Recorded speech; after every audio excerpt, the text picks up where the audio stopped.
Good afternoon, everyone.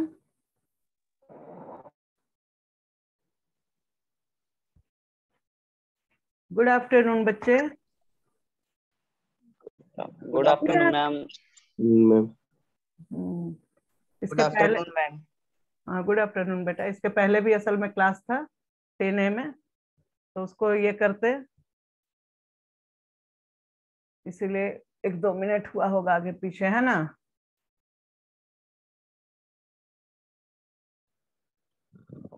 क्योंकि अभी last period first shift का और फर्स्ट पीरियड सेकंड शिफ्ट का, दोनों में 1 मिनट का. Good afternoon ma'am.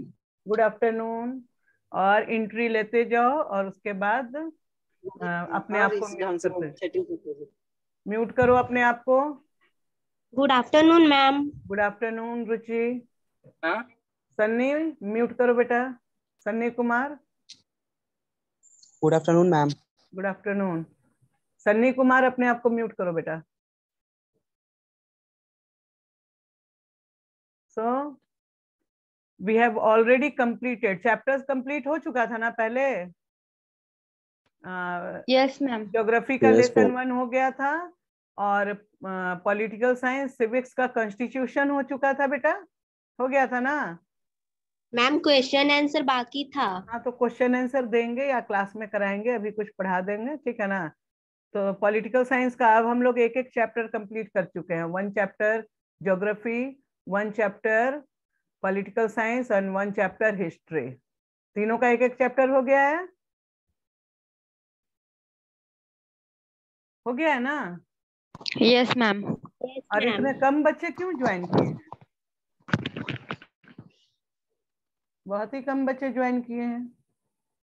मैम सब सो जाता. सब सो जाता है इस समय, गर्मी बहुत है बेटा. तो रिकॉर्डिंग देखते हो? चलो सो जाते हो, सो जाते हो. जो रिकॉर्डिंग भेजते हैं वो देखते हो तुम लोग? Yes ma'am. साहिल को बोले थे, भेजे थे. यस मैम, देखे थे. तो आ रही थी बात समझ में. कहीं कोई प्रॉब्लम वगैरह हो तो तुम लोग क्लास भी जब रहेगा उस समय भी पूछ सकते हो. So now today we will discuss lesson 9 of history.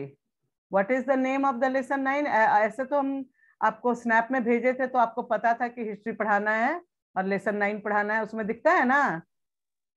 Yes ma'am. हाँ, तो सब लेकर बैठे यस हो? मैम. सबके पास बुक है ना? Yes ma'am. Okay. Yes ma'am. Lesson 9 का चैप्टर का नाम बताओ. Establishment of company rule in India. हाँ, very good. Establishment of company rule in India. Do you know the name of, और कभी सुना है Vasco da Gama? Yes ma'am. Yes ma'am. Vasco da Gama क्या काम करता था?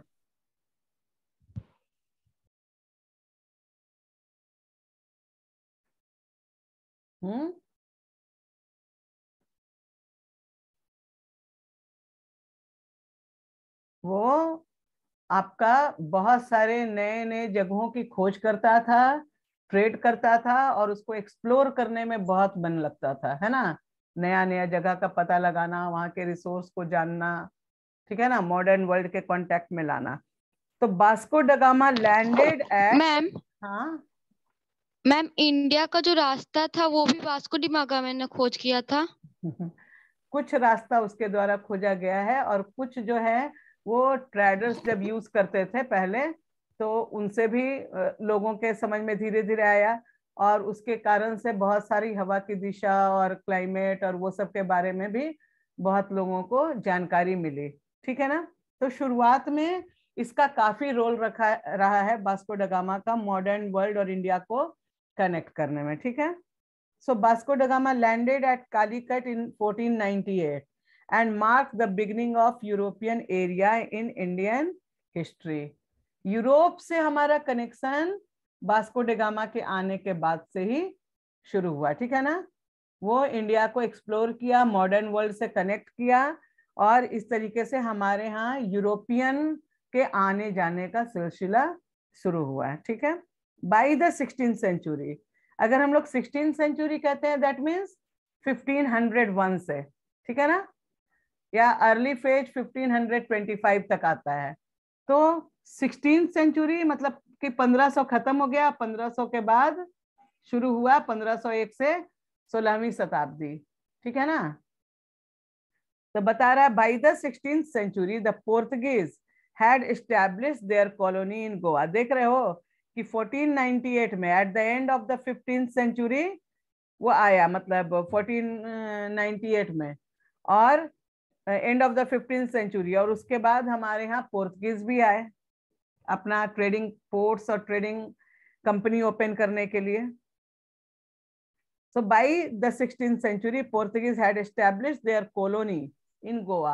Colony कहने का क्या मतलब है यहाँ पे? Establish their colony. Portuguese colony अगर है वो establish किए, that means what?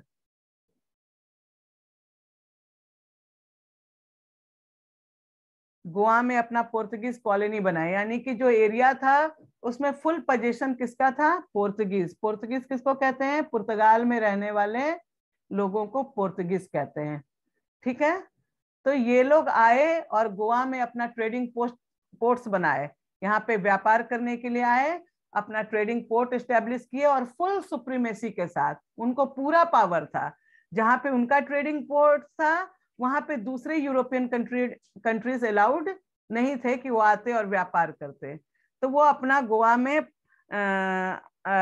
they had established their colony in Goa, और जितना पोजीशन उनके पास था that is fixed for Portuguese, ठीक है ना। अगर उस पर कोई और यूरोपियन आना चाहते तो उसको पोर्तुगीज के साथ वार में इंट्रोड्यूस होते थे, ताकि अगर वो बहुत इंपॉर्टेंट एरिया है, बहुत अच्छा ट्रेडिंग सेंटर है, तो उनको पोर्तुगीज के साथ वार में वार करना पड़ता और उनसे पोजीशन लेना पड़ता। पोर्तुगीज कॉलोनी कहने का मतलब Portuguese have their full supremacy over that area, ठीक है। In the next century India become a popular destination for a large number of European traders. 16th century में पोर्तुगीज आए और 17वीं शताब्दी आते आते ये India become a centre of attraction हो गया फॉर यूरोपियंस। अभी हमको आप में से कोई बताइए, why India emerged as a centre of attraction for different European countries? What is the reason behind it? Why Europeans attracted towards India? कोई बताओ। हम पहले भी हिस्ट्री पढ़ाए हैं, जो सोर्सेस पढ़ाए हैं उसमें बहुत कुछ बात बताते हुए पढ़ाए हैं, तो तुम में से कोई बताओ कि why India become a centre of attraction for many European countries? What is the main reason behind it?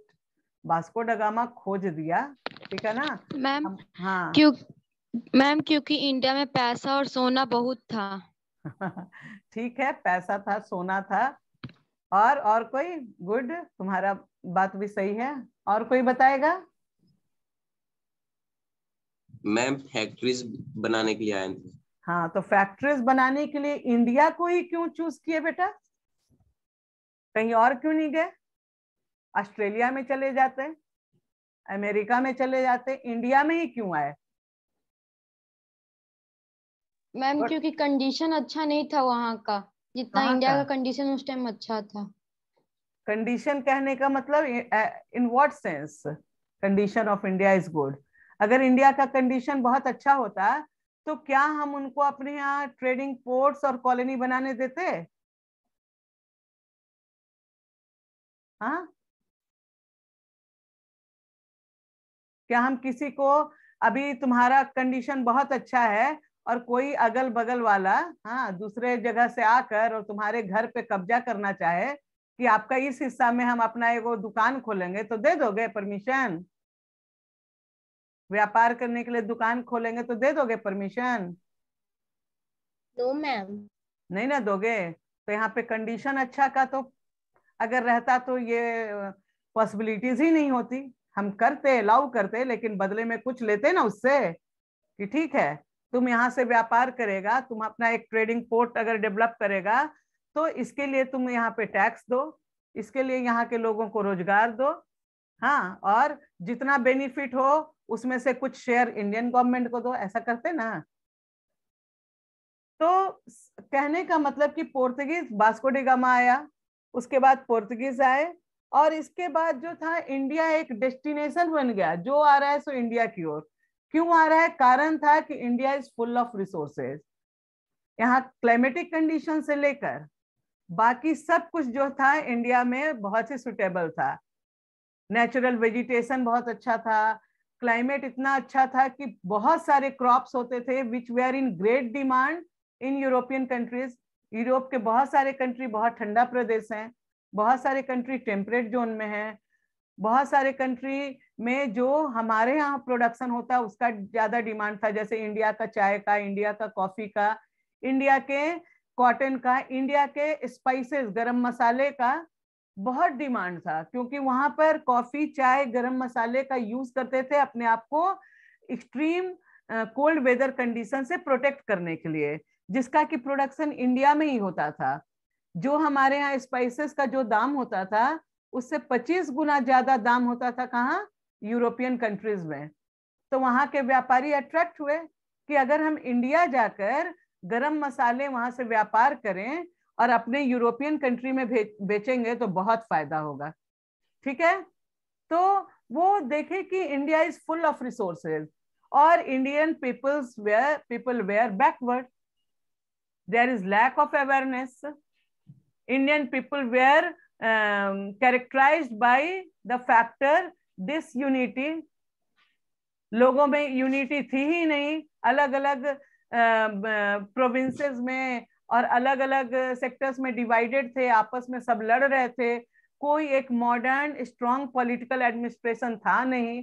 After disintegration of Mughal empire, Aurangzeb के बाद कोई वैसा एक अथॉरिटी नहीं था जो कि इंडिया पर फुल कंट्रोल सही से रख सके और बाहरी लोगों को आने से रोक सके। तो कंडीशन ये था, पूरा इंडिया जो था छोटे छोटे टुकड़ों में प्रोविंसेस में डिवाइडेड था, हैदराबाद के निजाम, बंगाल के नवाब, आपका मराठास, आपका राजपूतानास, कई सारे पार्ट में डिवाइडेड था। और यहाँ पे रिसोर्स बहुत थे, यहाँ पे एग्रीकल्चरल एक्टिविटीज और बहुत सारे वैसे प्रोडक्ट थे which were in great demand throughout the European countries. So taking all these resources and backwardness of the country and disunity among people attract Europeans. They entered India, लालच दिए नवाब को, coastal area में हथियार देंगे, पैसा देंगे, लालच दिए और अपना धीरे धीरे ट्रेडिंग पोर्ट से शुरुआत की एस्टेब्लिशमेंट की, व्यापार करेंगे आपको भी फायदा होगा। और धीरे धीरे हमारा पूरा इंडिया जो है वो धीरे धीरे करके ब्रिटिश कॉलोनी में कन्वर्ट हो गया। शुरू में तो हमारे यहाँ पोर्तुगीज भी आए, शुरू में हमारे यहाँ ब्रिटिश भी आए, शुरू में हमारे यहाँ फ्रेंच भी आए, लेकिन फाइनली कौन सक्सेसफुल रहा, ब्रिटिश।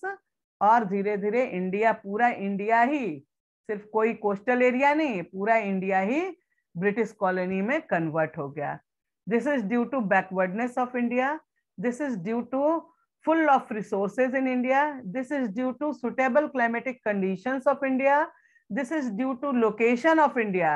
जो हमारा location है at the head of the Indian Oceans that provide opportunity to enter India. Sea route से connected हो गए और इंडिया में आना उनके लिए आसान हो गया।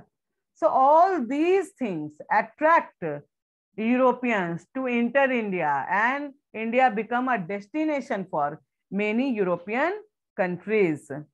Is it clear or not? ये इंडिया जो था पॉपुलर डेस्टिनेशन बन गया for a large number of European traders, adventurers and missionaries from England, Spain, France, Holland, etc. Missionaries आया था। हम सोर्सेज ऑफ हिस्ट्री पढ़ा रहे थे तो कुछ को याद होगा कि यहाँ लोग आए थे शुरू में सिविलाइजिंग मिशन करने, कि बहुत बैकवर्ड हैं, अनपढ़ हैं, रिनासा आ चुका था सब जगह, पुनर्जागरण का काल आ गया था। चर्च अपने ऊपर, अपने कंधे पर ये रिस्पॉन्सिबिलिटी लिया था मिशनरीज कि हम लोगों में, दुनिया में घूम घूम कर लोगों को पढ़ाएंगे, लिखाएंगे, सिविलाइज करेंगे। तो कुछ सोशल रिफॉर्म के व्यू से आए थे, सोसाइटी को सर्व करने के व्यू से, और इंडिया में आए, देखे कि वाह इतना रिसोर्स है, ठीक है ना, और इतने लोग सीधे सरल, इनको आराम से बेवकूफ बना सकते हैं और रिसोर्स को एक्सप्लॉइट कर सकते हैं।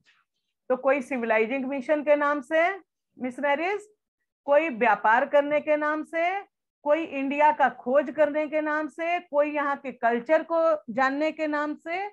मतलब कि ये बन गया एक centre of attraction for European countries, and वो बारी बारी से आते रहे इंडिया में। The age of imperialism in India began with the weakening and eventually the disintegration of Mughal Empire. India में age of imperialism, do you know the meaning of imperialism? Imperialistic expansion. हम पढ़ाने के क्रम में एक ही chapter पढ़ाए थे, लेकिन बार बार बता रहे थे इंपीरियलिज्म, साम्राज्यवाद। साम्राज्यवाद मतलब कि साम्राज्य का विस्तार। रहते हैं ब्रिटेन में और इंडिया में भी ब्रिटिश कॉलोनी बनाने का इच्छा।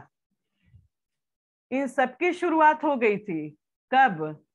आपका 16th सेंचुरी के साथ ही। जैसे ही ट्रेडिंग पोस्ट इस्टेब्लिश करने लगे, कॉलोनी छोटे छोटे बनाने लगे, उसके साथ ही धीरे धीरे उनका इंपीरियलिस्टिक एम्बिशन जो था वो बढ़ने लगा कि वाह, इतना रिसोर्सेज है, इतना फुल ऑफ रिसोर्सेज है, अगर हम यहाँ किसी तरह से कोई एक पोर्शन पर भी कब्जा कर लें तो माला माल हो जाएंगे, ऐसा वो जानने लगे थे। ठीक है, तो इस तरीके से यहाँ पे लोग जो था वो सेंटर ऑफ अट्रैक्शन था, और इसी के साथ हमारे यहाँ इंपीरियलिस्टिक एक्सपेंशन या इंपीरियलिज्म का दौर शुरू हुआ।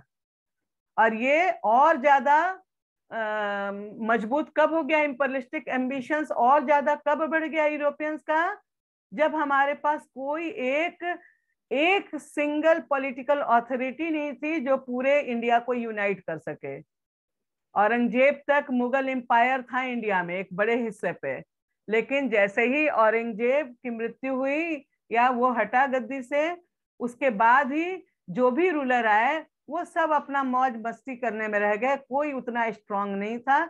और धीरे धीरे जो नवाब थे, जो उनके बड़े बड़े सिपह सलार थे और सूबेदार थे, सब अपने आप को इंडिपेंडेंट करने लगे। जिनको जो सूबा मिला था देखने को प्रोविंस, वहीं पे अपना इंडिपेंडेंस होने लगे, यानी कि आपस में ही झगड़ने लगे, अपना प्रोविंसेस डिक्लेयर करने लगे। और धीरे धीरे इसी डिसयूनिटी का फायदा उठाकर, इसी लड़ाई का फायदा उठाकर धीरे धीरे साम्राज्यवाद की शुरुआत हुई इंडिया में, इंपीरियलिज्म की इंडिया में शुरुआत हुई। तो यहाँ तक समझ में आया? 4 ही लाइन पढ़ाए हैं, लेकिन इसका बैकग्राउंड समझ में आया सबको? Yes ma'am. Yes ma'am. Yes ma'am, चलिए ठीक है। The lack of a strong central authority led to the emergence of many independent states that revolted against the weak successor of Aurangzeb. बताया ना कि औरंगजेब सबसे स्ट्रांग था, लास्ट मुगल एम्परर जो बहुत स्ट्रांग था, और इसके बाद जो भी एम्परर आए वो सब विलासिता का, लग्जीरियस लाइफ लीड करते थे अपना ही मौज मस्ती में, और उनका कोई कंट्रोल अपने ही जो उनके ऑफिसर्स थे उस पर नहीं था, अपने सैनिक पर नहीं था, सेनापति पर नहीं था, अपने सूबेदारों पर नहीं था, जिससे कि धीरे धीरे वो लोग अपना इंडिपेंडेंट होने लगे और उनमें भी लालच बढ़ने लगा और अपने राजा और ये के अगेंस्ट में रिवोल्ट शुरू किए। They were the states of Bengal, Awadh. They were the states of Bengal, Awadh, Hyderabad, and Mysore. The Sikh, the Marathas, the Jats, and the Rajputs also set up their own kingdom. देखे, Mughal empire का disintegration के बाद बंगाल के नवाब अपने आप को घोषित कर दिए कि इंडिपेंडेंट है, अवध का भी घोषित कर दिया, हैदराबाद का निजाम भी अपने आप को इंडिपेंडेंट घोषित कर दिया, इधर सिख और मराठा भी रिवोल्ट किए और अपना इंडिपेंडेंट स्टेट बनाने लगे, राजपूताना अलग हो गया, जाट्स का अपना अलग, मतलब सब धीरे धीरे मौके का फायदा उठाए। ये नहीं देखे कि इनके इस लड़ाई का फायदा कोई और भी है जो उठा सकता है, लोग आपस में ही डिवाइड हो गए। Hence this is the also set up their own kingdoms. Hence the stage was set for Europeans to take advantage of this situation. और सभी एक दूसरे के ताक में रहते थे, राजपूत हो या फिर जाट हो या मराठास हो या बंगाल के नवाब हो या अवध के, सभी एक दूसरे के ताक में रहते थे कि कब मौका मिले कि हम, अवध वाला सोचता था बंगाल अपने में मिला लें राजपूताना सोचता था कि मराठास को अपने में मिला लें, सिख सोचते थे कि जाट को अपने में मिला लें। तो इस तरह के से इस ताक में रहते थे। तो ये जो आपस में दुश्मनागत था, जो आपस में सभी छोटे छोटे प्रोविंसेस और किंगडम में डेवलप हो गए थे, और जो एनिमिनिटी था इनके बीच में, दुश्मनी जो थी, taking advantages of this disunity and enmity, Europeans set their trading center, or got the opportunity to enter India and to extend their imperialistic expansion in India. Trading companies. Many European trading companies established their trading center in coastal areas of India. Trading company, as the name indicates, they came India mainly with the objective to trade, to practice trade and earn wealth through trading. और इसके लिए चूंकि वो जब आते थे तो उनको व्यापार करने, सब कुछ अरेंज करने में अच्छा 4 महीना 6 महीने का समय लगता था, तो उतने दिन के लिए वो अपना एक ट्रेडिंग पोर्ट डेवलप करते थे। They set up their trading port in coastal area, ताकि उधर से आना और यहाँ से व्यापारिक सामान लेकर वहां पे इकट्ठा करना और फिर जाना उनके लिए आसान हो। तो कोस्टल एरिया में ही पहले उन्होंने शुरुआत की अपना ट्रेडिंग पोर्ट एस्टेब्लिश करने का। और these trading ports were called factories. क्या कहा जाता था ये ट्रेडिंग पोर्ट्स को? फैक्ट्री के नाम से जाना जाता था। द प्लेसेस वेयर फैक्टर्स और ऑफिशियल वर्क। फैक्ट्रीज क्यों कहते थे? Why trading ports were called factories?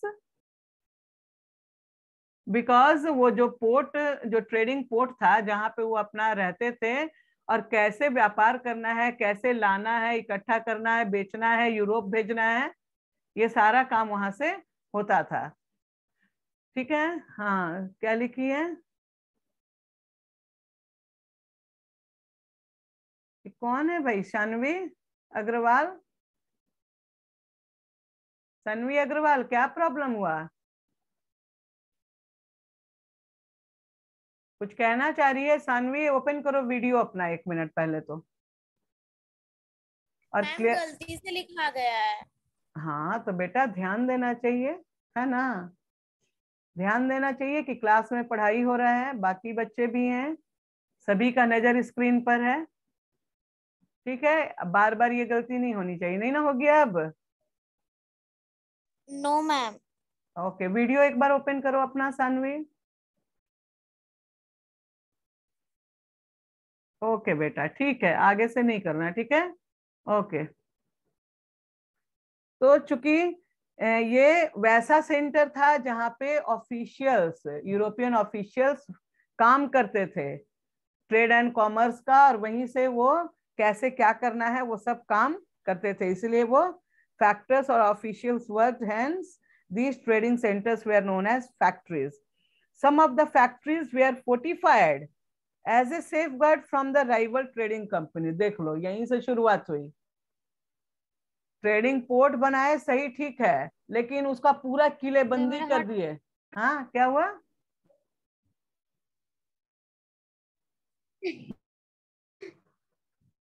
Shruti Shwetambar, do you have any question, या फिर हम ही म्यूट कर दें तुमको?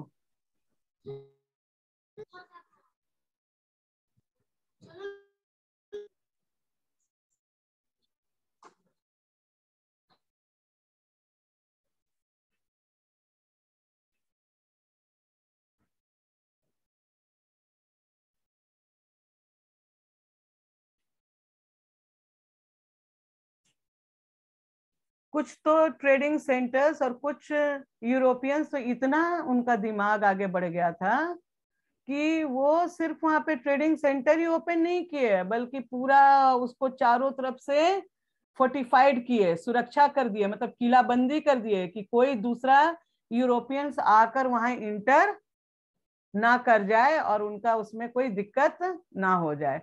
तो इस तरीके से पूरा रीजन को फोर्टिफाइड किए, किलेबंदी कर दिए। अब यहीं से शुरुआत हुई इम्प्लीमेंट, मतलब कैसे, किसके परमिशन से वो ऐसा किए?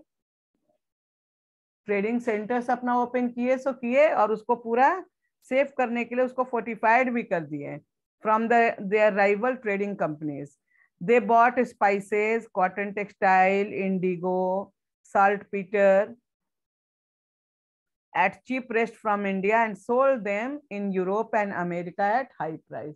इंडिया से गरम मसाला, इंडिया से कॉटन, इंडिया से नील, इंडिया से साल्टपीटर और बहुत सारा इस तरह का प्रोडक्ट जो थे वो इंडिया से खरीदते थे सस्ते में और यूरोप और अमेरिका के मार्केट में काफी दाम में बेच देते थे, जिनसे इनको ह्यूज प्रॉफिट होता था, बहुत ज्यादा फायदा होता था। इसीलिए वो नहीं चाहते थे कि जहां पे उनका ट्रेडिंग मोनोपोली है वहां पे कोई और इंटर कर सके। That's why further they fortified their trading centres to prevent from the attack of other European trading company and ensure that their trade and commerce should be मतलब सेफ, उसको ensure करते थे। The huge profit margin led to a competition among the foreign trading companies. अब जब लोग देखने लगे कि इससे इतना फायदा हो रहा है, तो जहाँ पे पोर्तुगीज थे वहां पे फ्रांस भी चाह रहा था कि उस ट्रेडिंग सेंटर पे भी मेरा मोनोपोली हो, ताकि अभी हम इतना फायदा कमा रहे हैं तो अगर पोर्तुगीज का एरिया पे अगर कब्जा कर लें, पोर्तुगीज का जो ट्रेडिंग सेंटर है अगर उस पे कब्जा कर लेंगे तो थोड़ा और फायदा हो जाएगा, ऐसा उनको लगने लगा। तो वो भी चाहने लगे कि हम और फायदा के लिए उसका ट्रेडिंग सेंटर छीन ले। फिर फ्रेंच भी चाहने लगे कि हम ब्रिटिश का छीन ले, ब्रिटिश चाहने लगे हम फ्रेंच का छीन ले, पोर्तुगीज चाहने लगे कि हम हॉलैंड का छीन ले, हॉलैंड वाले चाहने लगे कि हम पोर्तुगीज का छीन ले, क्योंकि इतना ह्यूज प्रॉफिट मार्जिन जो था that attract and that compelled them to set up more and more trading centers, and that's why they entered into war against each other. एक दूसरे पर कब्जा करने और ज्यादा प्रॉफिट कमाने के लिए इंटरनेशनल मार्केट में इनमें होड़ लग गया कि हम ज्यादा फायदा कमाएं, वो ज्यादा फायदा कमाए। बेचारा इंडिया बीच में पिसता रहा और उनमें होड़ लग गया हमारे रिसोर्स को लेकर। ठीक है, तो इस तरह से सभी यूरोपियन पावर्स में आपस में राइवलरीज और झगड़े और टेंशन का स्थिति सेटअप हो गया। Eventually, the other trading companies had to bow out to the English and French companies who remained the main rivals in India. ये धीरे धीरे आपस में झगड़ने लगे, एक दूसरे में अपना पावर एक्सटेंड करके धीरे धीरे वो अपना मोनोपोली एस्टेब्लिश करने लगे। और एक समय आया जब क्या पुर्तगाल, क्या डच, हॉलैंड और क्या स्पेन, वो सब मार्केट से हट गए और रह गया मेन टू राइवल्स। वो कौन कौन था? British and French. लास्टली ये दोनों बच गए क्योंकि दोनों के पास अच्छा सा जगह था, ट्रेडिंग पोर्ट था, और दोनों चाहते थे कि वो कंटिन्यू करें, ह्यूज मार्जिन लेते रहें। Now the east India company. The history of the world has not witnessed a more amazing story than that of the establishment of British Empire in India. It was not the result of a deliberate efforts, but a series of episodes that finally led to political dominance of India by East India Company. एक कहानी के जैसा है, समझ गए? East India companies का establishment, setup और उसके बाद ब्रिटिश एम्पायर का इंडिया में सेटअप होना एक बहुत ही रोमांचकारी स्टोरी के जैसा है। वो कोई एक ऐसा कंट्री नहीं है कि लगातार प्रयास कर रहा है कि उसको जीत लें, उससे लड़ाई करें, उसको जीत लें और अपने में मिला लें, बल्कि ये धीरे धीरे, जैसे कि पहले आए सिविलाइज करने, उसके बाद रिसोर्स को देखकर अट्रैक्ट हुए तो व्यापार करने लगे, व्यापार करने लगे तो उसमें स्टेबिलिटी लाने के लिए ट्रेडिंग पोर्ट सेंटर डेवलप किए, ट्रेडिंग पोर्ट डेवलप किए तो और ह्यूज प्रॉफिट होने लगा, तो दूसरे का ट्रेडिंग सेंटर दूसरे जगह भी अपना फैलाने लगे। फिर आपस में एक दूसरे से, यूरोपियन कंट्रीज ही आपस में एक दूसरे से के राइवलरीज के रूप में इमर्ज किए, आपस में वॉर किए। इंपॉर्टेंट जो भी सेंटर था जिसके कारण पूरा इंडिया को कंट्रोल कर सकते उसके लिए लड़ाई किए, कई तरह का वार हुआ और उसके बाद आपका पूरा इंडिया जो है ब्रिटिश एम्पायर में कन्वर्ट हो गया। तो ये काफी सफर रोमांचक रहा था। इंडियंस का क्या ही रोल इसमें, मैक्सिमम वो लोग ही अपने इंटरेस्ट को सेटिस्फाई करने के लिए किए जा रहे थे, 1 by 1। एंड इट इज, हमारा रोल यही था कि we were not united that time, ठीक है, हम लोग यूनाइटेड नहीं थे। Our country is divided into several provinces, several kingdoms, each kingdoms have had the enemy or got the enemy. There is a enmity between each and every kingdom. They were always engaged in war with each other. So that conditions provide opportunity for Europeans to set their trading center, to set their colonies, and to convert India into British colony. The history of the world has not wished, ठीक है, the East India Company set up trading ports in Surat and the 3 presidency settlement at Fort William in Bengal, Fort St. George in Madras and Bombay castles। बता रहा है कि east India company जो था वो अपना ट्रेडिंग पोर्ट सूरत में setup किया था और इसके बाद 3 प्रेसिडेंसी सेटलमेंट भी किया, बंगाल, विलियम फोर्ट बंगाल का, मद्रास एंड बॉम्बे कैसल का, बॉम्बे प्रेसिडेंसी का। They establish friendly relationship with the local princes to further their profit, ठीक है ना।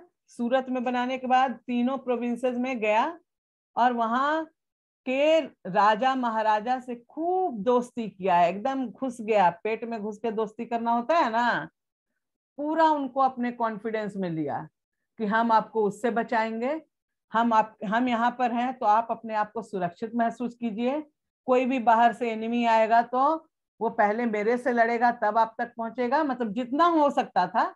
इसी तरीके से ना करते होंगे कि भाई हम आपके फ्रेंड हैं, आप पर कोई आंच आने नहीं देंगे, आपका आर्मी को ट्रेंड करेंगे, तरह तरह का लालच दे दे के अपना फ्रेंडशिप बढ़ाया आसपास के राजा महाराजा से।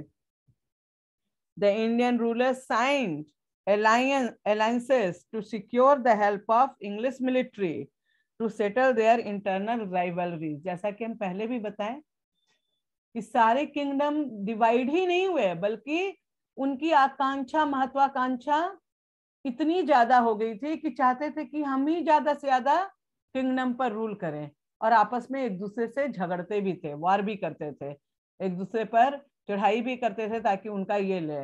ऐसे में इनका इंफ्लुएंस हुआ ईस्ट इंडिया कंपनी का, ये दोस्ताना बढ़ाए और मिलिट्री एग्रीमेंट एक दूसरे के साथ साइन किए, क्योंकि आप पहले से ही जानते हैं कि इंडियन आर्मी उतनी वेल ट्रेंड नहीं थी, उनको मॉडर्न वॉरफेयर का कोई जानकारी नहीं था, कैसे हथियार को यूज करें ये भी नहीं जानते थे सही तरीके से, वही तलवार और भाला, घुड़सवारी ये सब से उनका होता था।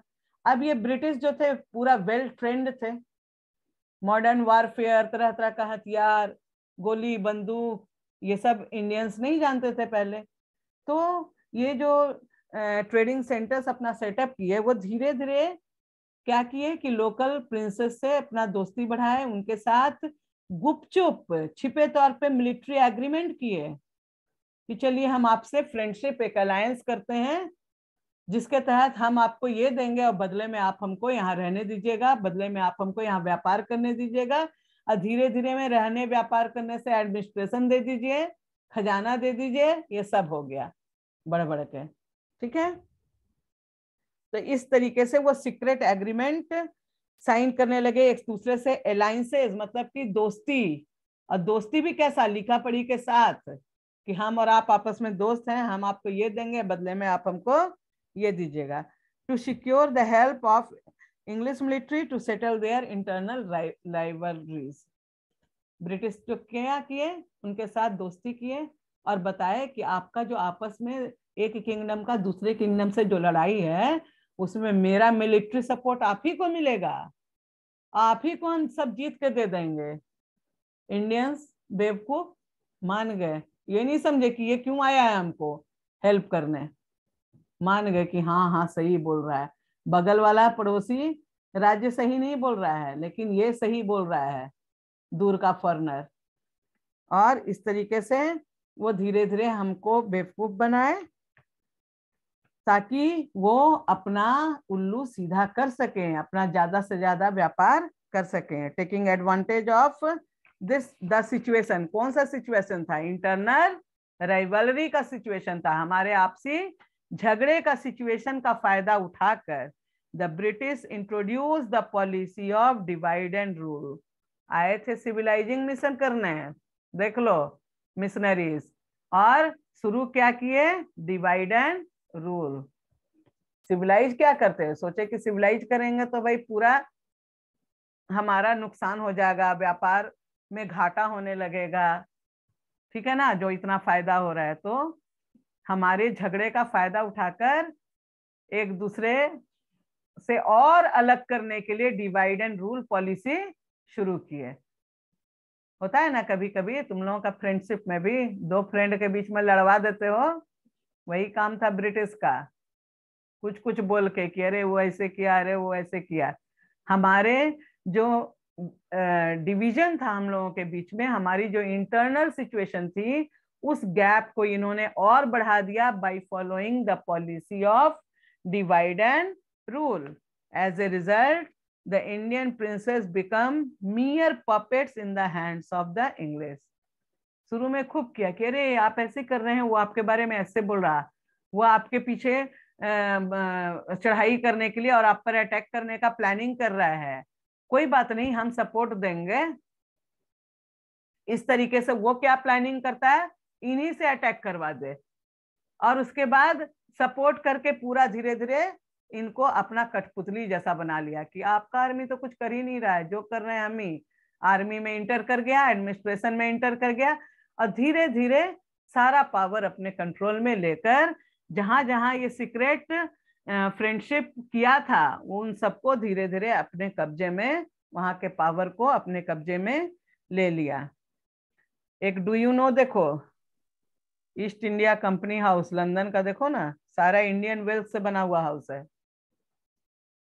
The East India Company enjoyed a privileged position with the English government and was granted special rights like trade monopolies and tax exemption। East India company आपका ब्रिटेन में उनको स्पेशल प्रिविलेजेस मिला हुआ था, सुविधा कि चलो तुम अपना ट्रेडिंग मोनोपोली रखो, टैक्स भी जो कलेक्ट करना है करो, और हमारा पावर को इंडिया में एक्सटेंड करो, causing resentment among it's competitors. इससे क्या हुआ?